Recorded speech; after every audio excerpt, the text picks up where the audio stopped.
त्याला किंवा तिला मी टाइम हवाय म्हणजे नेमकं काय?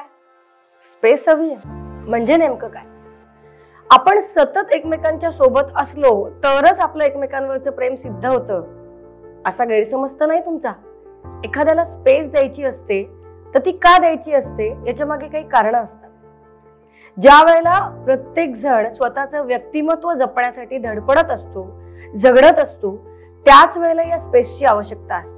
आपल्या सगळ्यांना माहिती आहे की व्यक्ती म्हणून आपण सगळेजण आपल्या स्वतःची अशी आयडेंटिटी देण्यासाठी घेण्यासाठी झगडत असतो. ज्या वेळेला आपण आपल्या आवडत्या माणसाला ही स्पेस देतो किंवा घेतो किंवा म्युच्युअल अंडरस्टँडिंगने ही स्पेस मिळते, तो वेळ आपल्याला आपल्या व्यक्तिमत्व आणखीन निखरण्यासाठी देता येतो. मग यामध्ये तुम्ही स्वतःच्या आवडीची पुस्तकं वाचणं असो किंवा आवडीची कॉफी पिणं असो किंवा निसर्गात फिरायला जाणं असो, स्वतःचा आवडता चित्रपट बघायला असो, अशा कुठल्याही गोष्टी करू शकता. तुमच्या पार्टनरला, तुमच्या जोडीदाराला ज्याला स्पेस हवी आहे त्याला ही स्पेस देऊन तुम्ही एक प्रकारची सुंदर अशी भेटच देत असता, हे नेहमी लक्षात ठेवा. एक प्रकारचं मोटिवेशन आपल्याला स्पेसमुळे जगण्यासाठी मिळतं.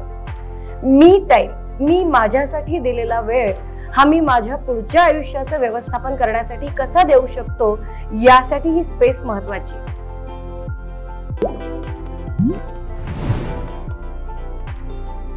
नमस्कार, सप्रेम मराठीच्या आजच्या या विशेष सादरीकरणामध्ये आपल्या सगळ्यांचं मी भावना कुलकर्णी स्वागत करते. रोजच्या आयुष्यातल्या काही घटना असतात, त्यातली एक घटना म्हणजे आपण सगळेजण नेहमी आरशात स्वतःला बघत असतो, बरोबर आहे?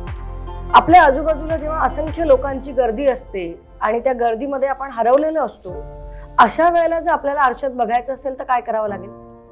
आपल्याला स्वतःसाठी काही वेळ काढावा लागेल आणि त्या आरशासमोर जाऊन काही सेकंद, काही वेळ उभं राहावं लागेल आणि त्यात स्वतःचं प्रतिबिंब बघावं लागेल. म्हणजे आपल्याला कळेल की आपण नेमकं काय करतोय, कसे दिसतोय, आपल्याला काय करायचंय, कसं वाटतंय. नेमकी हीच सिच्युएशन जेव्हा आयुष्यामध्ये येते तेव्हा आपल्याला गरज असते ती स्पेसची. आजचा आपला विषय आहे की प्रत्येक जण येता जाताना म्हणताना आपण ऐकलं असेल, आय नीड सम स्पेस. मला ना थोडा वेळ एकटं सोड किंवा मला थोडी शांततेची गरज आहे. असं ज्या ज्या वेळेस आपण ऐकतो तर त्या वेळेस आपल्याला नेहमी प्रश्न पडतो की इतकं सगळं आजूबाजूला असताना त्याला किंवा तिला या स्पेसची आवश्यकता का पडते? आजकाल तर हे परवलीचे शब्द आहेत. म्हणजे अगदी लहान मुलांपासून ते मोठ्यांपर्यंत प्रत्येकाला स्पेस हवी आहे. याचा अर्थ माहित असो का नसो, पण स्पेस हवी असते. आपण त्याविषयी थोडा विचार करूया. रांगोळी काढताना त्या रांगोळीच्या त्या दोन ठिपक्यांमध्ये जर स्पेस नसेल, त्याच्यामध्ये जर जागा नसेल तर काय होईल? आपल्याला छान नक्षी काढता येणार नाही. हे त्या स्पेसचं महत्त्व. आपल्या संगणकामध्ये, कम्प्युटरमध्ये सुद्धा स्पेसचं जे बटन असतं ना, त्याची जागा सगळ्यात जास्त आहे. त्याला कारण आहे, या स्पेसमुळे आपल्या आयुष्याला अर्थ मिळतो, दिशा मिळते. मग नात्यांमध्ये स्पेस हवी असते म्हणजे नेमकं काय हवं असतं? मग पूर्वीच्या काळी ही स्पेस नव्हती का? असे अनेक प्रश्न आपल्याला पडतात. बऱ्याचदा तो किंवा ती जर खूप इमोशनल असेल तर त्यांच्या मनात नेहमी प्रश्न पडतो की जर स्पेस हवी असेल तर माझं काही चुकतंय का? मी काही चुकीचं वागतेय का? तर असं नसतं. काही वेळेस अति सहवासामुळे, अति निकट परिचयामुळे किंवा अति प्रेमामुळे सुद्धा समोरचा माणूस भांबावून जातो, गोंधळून जातो आणि अशा वेळेला आपल्या भावभावनांचं व्यवस्थापन करण्यासाठी त्याला स्पेसची आवश्यकता असते. आपण रोजच्या आयुष्यातलं उदाहरण घेऊ. आपलं कपाट असतं की नाही, आपण आठवड्याभरासाठी छान सेट केलेलं असतं. हळूहळू कपाटातले कपडे निघत जातात आणि आपल्याला वेळ मिळण्याचा होतो आणि येतील तसे आपण हाताने कपडे कोंबत जातो. आणि मग पुन्हा एकदा जेव्हा आपल्याला कुठेतरी जायची तयारी असते तेव्हा तो एक एक कपडा आपल्याला शोधावा लागतो, तो मॅच करावा लागतो, मग त्याला इस्त्री करायची आणि मग तो घालायचा. याच्यात खूप वेळ जातो आणि मग आपली चिडचिड होते. पण हेच जर ते कपडे व्यवस्थित रचलेले असतील, त्याच्यामध्ये छान जागा सोडून व्यवस्थित सॉर्ट केलेले असेल तर आपल्याला ते पटकन सापडतात. याचा अर्थ आपला वेळ वाचतो. मग ही जी स्पेस असते, अशी सेम स्पेस क्रिएट करण्यासाठी नात्यामध्ये थोडा वेळ द्यावा लागतो. आणि हा वेळ घेण्यासाठी किंवा देण्यासाठी ही स्पेस देणं किंवा घेणं गरजेचं म्हणण्यापेक्षा ती स्पेस देणं आपण समजलं पाहिजे. हे दोघांच्या म्युच्युअल अंडरस्टँडिंग मध्ये ही स्पेस आपल्याला मिळते. स्पेस का हवी असते? तर त्यामुळे एकमेकांमधनं असणारी जी ओढ असते ती वाढायला मदत होते आणि आपल्या भावभावना प्रत्येक नात्यामध्ये काही बंधनं असतात, काही कर्तव्य असतात, काही जबाबदाऱ्या असतात किंवा अन्य काही विशेष गोष्टी असतात. आणि या गोष्टींचं ज्या वेळेला आपल्यावरती खूप ताण होतो, दडपण होतं, तेव्हा आपल्याला त्याचा व्यवस्थितपणे निचरा करता येत नाही म्हणा किंवा त्याची व्यवस्थित व्यवस्थापन करता येत नाही. हेच व्यवस्थापन करण्यासाठी आपण नात्यामध्ये एकमेकांना स्पेस देणं आवश्यक असतं. स्पेस दिल्याने काय होतं, तर आपण एकमेकांसाठी नेमकं कुठल्या गोष्टींसाठी बांधलेलो आहोत याचा विचार करायला वेळ मिळतो. आणि सगळ्यात महत्वाचं म्हणजे स्वत्व जपण्यासाठी.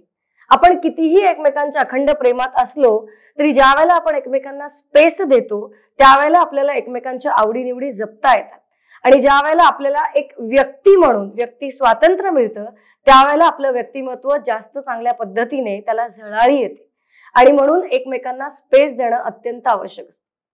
पूर्वीच्या काळी कदाचित आजी म्हणत असेल, आमच्या काळी नव्हतं असं काही, पण त्यांच्या काळची स्पेस म्हणजे काय, तर घरामध्ये वडीलधारी मंडळी असायची.